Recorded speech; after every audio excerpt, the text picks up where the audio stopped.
From life-threatening injury to incredible recovery. A Farmington hockey dad who fell and hit his head on the ice last month is home after weeks in the hospital. David Schuman spoke with him about his new outlook on life and why he had to get home.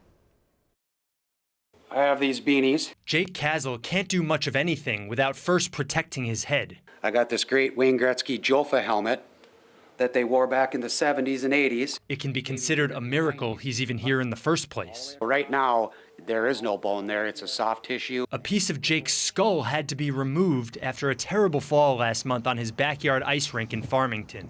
He suffered brain bleeding and swelling and spent more than a week in a coma. I was truly faced with the prospect of becoming a young widow with young children, and that's just nothing I would wish on anybody. We spoke to Sarah Casel when it was unclear if Jake would live or die.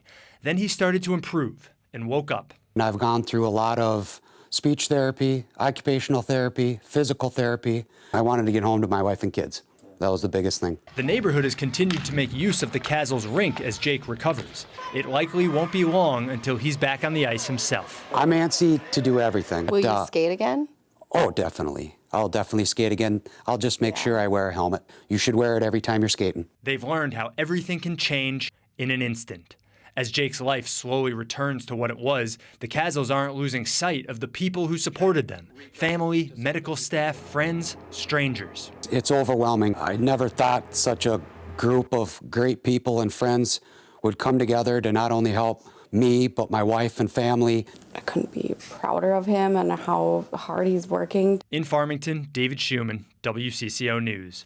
A great development. And the next step in Jake's recovery is surgery to reattach that removed piece of his skull so that he doesn't need to permanently wear that helmet.